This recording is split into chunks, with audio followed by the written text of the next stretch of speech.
All right, Mike from Outside Xbox here. We are here at the Call of Duty Championships in Los Angeles, and I'm joined by Chris Marsh, who is an esports expert from Dexerto.net. We'll see. People might judge me on that a bit. We'll dumb down expert a bit. Above novice, that's what Above novice. All right.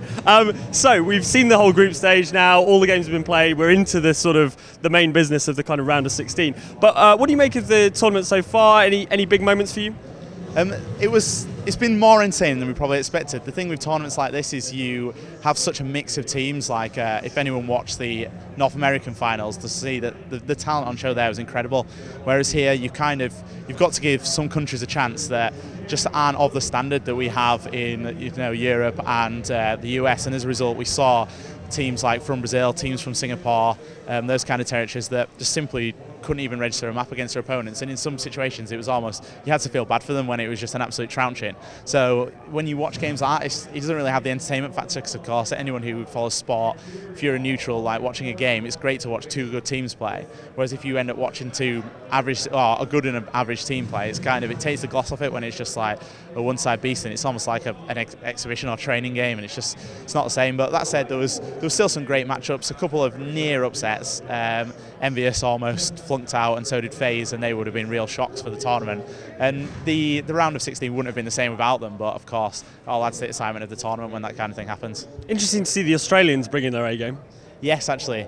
The Australians, even going back to Halo, like before Call of Duty, Halo was like the big game in terms of the esports stage on console at least, and a couple of Australian teams attended MLG, which at the time that was kind of like the benchmark of Halo, and they were actually pretty good there. So it was always a case of the Australian community kind of knows what they have to do to get up there with the big teams, and at this event they've shown up. Both T1 and Immunity both had a good tournament, and especially Immunity, I guess they learned from last year because they were caught in a freeway battle with Pain and somebody else, and they ultimately lost out on that and missed out narrowly in the group stages. Now let's talk a bit about the UK teams. TCM had a bit of a scare last night, right? Yeah, there was no shame in losing to Xfinity by any stretch, but if you watch the video and you saw them come out, they all looked a bit too, I wouldn't say cocky, but almost a little bit too confident coming into the game, as if it was a foregone conclusion. And in the end, Xfinity kind of gave in the marching orders, and after that it was a case of they've got to knuckle down and focus on getting themselves through the tournament in second place, and anything below that would have been embarrassing, really. We were talking to Swanee, and he said there are no easy games in this tournament. You've got to treat every opponent like they are the best team.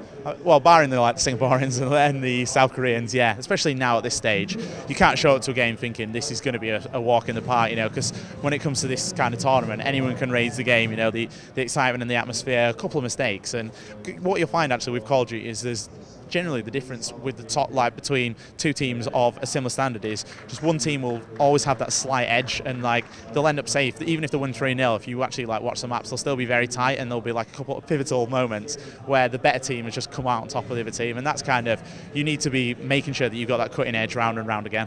And one of the last games we saw in the group stage was Epsilon versus Optic, big matchup, and Epsilon shut them out. Yeah, they did. The first map was a bit of a one-way street, Epsilon just put them to bed, whereas the second map, the S&D, was a lot closer. Obviously, Epsilon took a bit of a commanding lead, Optic pulled it back, and the final round where Jerd got the kind of sneak defuse while Tommy was distracting them, that was such a pivotal moment in the entire match that had it gone the other way, which at one point, I think some people in the crowd thought it had gone the other way, had it gone the other way, it would have been a completely different story, and maybe would have said at that point, with Optic with the wind in the sails, could have gone on and taken the tie. So TCM, Epsilon, two British teams in the round of 16, the knockout stage. What do you think their chances are? Good, actually, good. I mean, if you look at the draw in Epsilon, I'd say have a favourable draw. If you'd offered them that before the start of the tournament, they would snatch your hands off.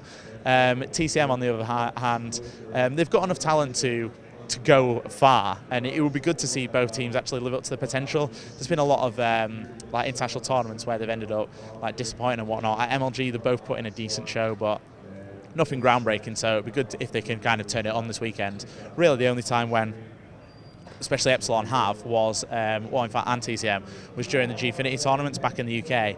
On home turf, TCM took second place in one, and Epsilon took second place in the other. So they've proven they can do it, and they've proven they can mix it up with the biggest teams. It's just a case of, can they do it on a grand scale like this on foreign shores? Awesome. Mello, thanks very much. No problem, thank you.